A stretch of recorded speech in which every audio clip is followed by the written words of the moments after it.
Ya, lantas pertanyaannya, apakah Allah Subhanahu wa taala mencintai hal-hal tersebut? Tentu tidak, ya, tentu tidak. Jadi semua di dunia ini ditakdirkan Allah, tapi tidak semua yang ditakdirkan oleh Allah Subhanahu wa taala itu dicintai atau diridhoi oleh Allah Subhanahu wa taala.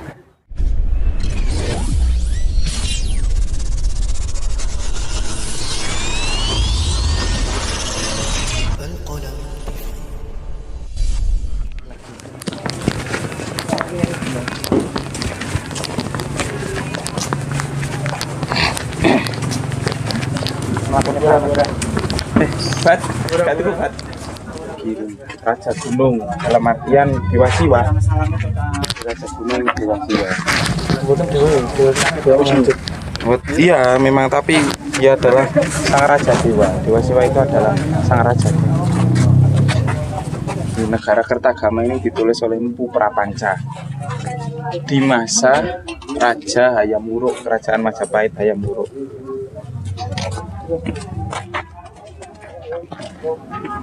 Nah, insya Allah di siang hari ini kita berada di Candi Penataran, termasuk peninggalan Hindu Siwa. Candi ini kira-kira dibangun pada masa Raja Kertajaya oleh Kerajaan Kadiri. Afwan Ustadz, Oh iya Mas Rio, ada apa? Ini sekarang kita lagi berada di mana Ustadz? Sekarang alhamdulillah dari tadi kita perjalanan mulai jam 4 kurang 15 dari Paciran. Kita sekarang posisi alhamdulillah sampai di Blitar dengan keadaan selamat insya Allah dan sehat. Kita sekarang persisnya berada di Candi Penataran. Berarti sekarang kita berada di Candi Penataran Ustadz? Iya, betul ya, sekali. Ustadz, ini teman-teman ada yang tanya, Al-Qalam sekarang kok menelisik di candi-candi. Kapan hari kemarin kita berada di Candi Arjuna Dieng, sekarang kita berada di Candi Penataran. Sebenarnya ada apa sih Ustadz? Ya, Masya Allah ya, pertanyaan yang sangat bagus. Jadi kita menelisik candi-candi terutama yang bisa kita jangkau ya, karena candi-candi yang ada di Indonesia ini sangat banyak sekali. Tentu kita tidak akan bisa menjangkau semuanya. Yang melatar belakangi kenapa kita menelisik candi-candi, yang pertama membuktikan bahwasanya leluhur kita di masa lampau itu ternyata mampu membuat bangunan seperti ini tanpa adanya perekat seperti sekarang. Kalau sekarang kan ada semen ya, dengan berbagai merek ya semennya, tapi dahulu tidak memakai perekat itu, dan juga tidak menggunakan putih telur ya, yang sempat viral katanya candi itu dibangun dengan menggunakan putih telur. Itu hoax, itu nggak benar. Jadi para silping atau leluhur kita yang bagian membuat candi-candi ini, mereka dulunya adalah belajar di India, terus kemudian mereka bawa ke Jawa, kemudian membuat candi-candi seperti yang kita lihat Candi Arjuna, kemudian sekarang kita berada di Candi Penataran ini ya. Tapi perlu diketahui ya bahwasanya kita menelisik candi-candi yang ada di Jawa ini bukan kemudian kita bermaksud untuk wah dengan candi tersebut, enggak ya, karena dalam keyakinan kita selaku umat Islam dan berdasarkan literatur yang kita baca, kita selaku umat Islam itu tidak boleh terlalu kagum dengan hal-hal yang seperti ini. Lantas apa maksudnya Ustadz kita kok datang ke candi-candi seperti ini, dan yang dulu ke Candi Arjuna yang ada di Dieng? Ya karena kita ingin ya membuktikan betapa kemahamampuannya Allah Subhanahu wa taala, dan betapa Allah Subhanahu wa taala itu wa anallahu bikulli syai'in ilma. Bahasanya Allah Subhanahu wa taala itu ilmunya meliputi segala sesuatu. Artinya ilmu Allah itu sangat luas. Ilmu Allah Subhanahu wa taala itu luas, di mana mereka ya yang nenek moyang kita itu, yang mereka hakikatnya bisa membuat seperti ini ya tidak ada lain karena ilmu dari Allah Subhanahu wa taala. Loh, berarti Allah Subhanahu wa taala mengajari mereka untuk membuat peribadatan non muslim Ustaz. Nah, begini ya, dalam permasalahan takdir ya, Allah Subhanahu wa taala berfirman, "Wa ma tasyauna illa ayyasha'allahu rabbul alamin." Jadi segala sesuatu yang ada di dunia ini ya sudah merupakan takdir Allah Subhanahu wa taala. Adanya mereka para leluhur kita bisa membuat candi-candi seperti ini atau candi-candi yang sudah kita lihat waktu di Dieng itu, ya itu tentu sudah merupakan takdir Allah Subhanahu wa taala, dan yang mengajari mereka adalah Allah Subhanahu wa taala. Ya, lantas pertanyaannya, apakah Allah Subhanahu wa taala mencintai hal-hal tersebut? Tentu tidak, ya, tentu tidak. Jadi semua di dunia ini ditakdirkan Allah, tapi tidak semua yang ditakdirkan oleh Allah Subhanahu wa taala itu dicintai atau diridhoi oleh Allah Subhanahu wa taala. Jadi alasan yang pertama adalah bagaimana kita ini agar bisa semakin memupuk dan mengokohkan keimanan kita kepada Allah Subhanahu wa taala, bahwasanya Tuhan kita ini adalah Tuhan yang maha mampu. Ya, Allah kita yang kita sembah, yang kita ibadah ini adalah maha mampu. Ilmunya itu sangat luas, ya. Berbeda dengan anggapan daripada Tuhan-Tuhan yang diibadahi oleh non-muslim, ya, yang dimana mereka itu terkadang terjadi pertikaian antara satu dengan yang lainnya, dan insya Allah ya kemungkinan nanti akan kita bahas pada pembahasan yang lain, dimana Dewa Wisnu dan Dewa Brahma itu pernah perang, ya, pernah perang antara dua ini karena saling mengunggulkan mana yang lebih awal diciptakan dan mana yang lebih sakti gitu. Ya, jadi itu yang pertama. Yang kedua, bahasanya Allah Subhanahu wa taala berfirman di dalam Al-Qur'an, "Qad khalat min qablikum sunanun fasiru fil ardi tsumma anzuru kaifa kana akibatul mukadzibin." Di dalam ayat ini surah Ali Imran, Allah Subhanahu wa taala berfirman bahwasanya sungguh ya masa-masa sebelum kalian itu telah berlalu. Maka kata Allah, fasiru fil ard, kemudian kalian berjalanlah di muka bumi, fangduru kaifa kana akibatul mukadzibin.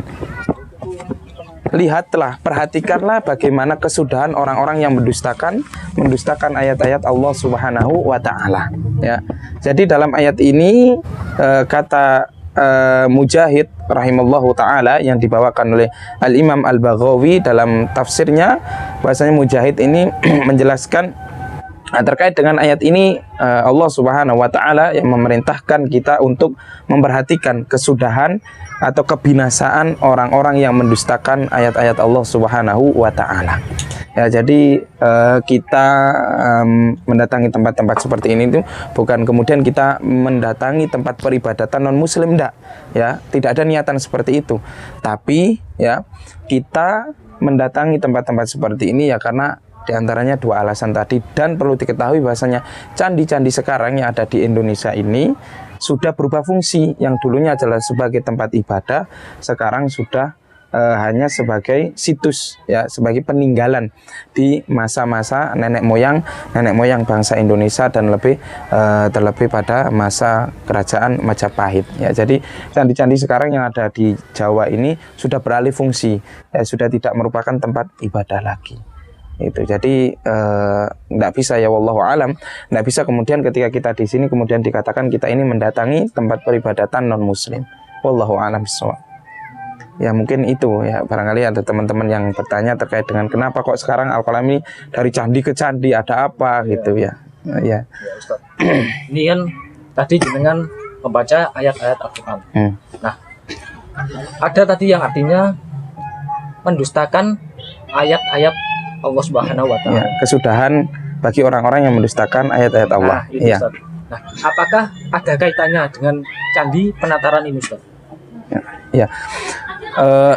Jadi gini, candi penataran ini dulunya kira-kira dibangun pada tahun 1100 sekian Masehi, dan yang membangunnya adalah Raja Kertajaya yang memerintah Kerajaan Kadiri atau sekarang yang dikenal sebagai Kerajaan Kediri.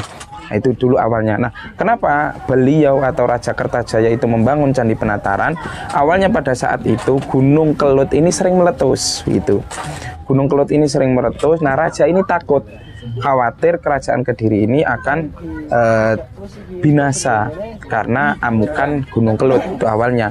Nah, kemudian di sekitar Candi Penataran ini dulunya ada orang yang terkenal dengan nama Empu Iswara. Nah, Empu Iswara ini tinggal di lereng Gunung Kelut ini, membangun tempat ibadah dan melakukan puja. Ya, puja dalam artian karena keyakinan agama dulu adalah Hindu Siwa, ya, menyembah Dewa Siwa. Nah, ketika terjadi letusan Kelut pada saat itu, ya, dan posisi Empu Iswara ini berada di lereng gunung melakukan puja, itu tidak begitu dahsyat, dan kabar itu akhirnya sampai kepada kerajaan Kadiri.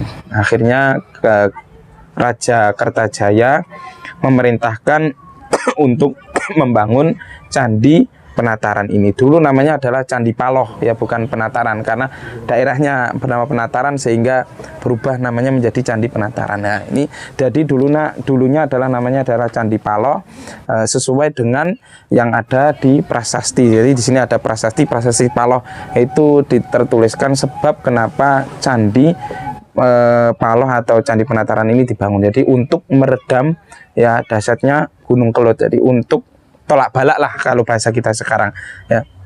Walhasil singkat cerita, setelah Raja Kertajaya ini membangun Candi Paloh atau Candi Penataran, beliau sering ibadah di sini, ya, ibadah di tempat ini. Kemudian muncul sifat sombongnya, muncul sifat takaburnya. Dia menganggap merupakan jelmaan dari Dewa Siwa. Dewa Siwa dianggap menyatu dengan dirinya atau manifestasi sang dewa, sehingga menyuruh rakyatnya untuk menyembah dirinya, dan rakyatnya tidak mau. Dan pada saat itu, ya, para raton mencatat ada orang yang namanya Ken Arok, ya, Ken Arok dari Tumapel, yang merupakan cikal bakal kerajaan Singosari. Nah, ketika Ken Arok itu berada di Jawa, ya, akhirnya para resi yang ada di Jawa itu mengangkat Ken Arok sebagai, ya, titisan dari Dewa Siwa, begitu. Jadi akhirnya terjadi perang antara Raja Kertajaya dan Ken Arok. Ya, titisan Dewa Siwa bertemu titisan Dewa Siwa. Nah, inilah lucunya, ya, akhirnya dan walhasil Raja Kertajaya yang menyuruh untuk menyembah dirinya tadi dibunuhlah oleh Ken Arok. Nah, ini yang kita maksud fangduru kaifa kana akibatul mukadzibin. Ya, lihatlah, perhatikan bagaimana kesudahan orang-orang yang dulu mendustakan ayat-ayat Allah Subhanahu wa taala. Jadi di antara sosok yang sombong dan takaburnya adalah Raja Kertajaya sampai menganggap dirinya adalah manifestasi dari dewa atau dari Tuhan yang menyuruh rakyatnya untuk menyembah dirinya, sehingga berakhir atau umurnya itu berakhir dengan mengenaskan. Allahul a'lam bishawab. Terima kasih Ustaz. Sama-sama. Jadi kesimpulannya seperti ini, guys. Kita dengan mempunyai sifat yang sombong seperti yang dikatakan Ustaz tadi, Raja Kertajaya, beliau memiliki sifat yang sombong. Yang beliau rasakan itu adalah manipulasi dari Dewa Siwa. Manifestasi maksudnya. Kalau manipulasi itu penipuan. Maksudnya gitu, Ustaz. Ya. Nah, jadi beliau bertengkar dengan Ken Arok. Nah, di akhir hayat beliau, Kertajaya, beliau mati mengenaskan dikarenakan mempunyai sifat sombong untuk disembah rakyatnya. Gitu kan, Ustaz, ya? Iya, betul sekali. Jadi seperti itu, teman-teman. Ya. Jadi pesan kami, ya, hindari sifat sombong, karena sombong ini merupakan sifatnya setan yang harus dijauhi. Bahkan Rasulullah Shallallahu Alaihi Wasallam bersabda, tidak akan masuk surga orang yang ada di dalam dirinya sifat kesombongan, meskipun sekecil biji dzarrah. Ya. Wallahu taala alam bishawab, wal ilmu indallah. Akhirul kalam. Wassalamualaikum warahmatullahi wabarakatuh.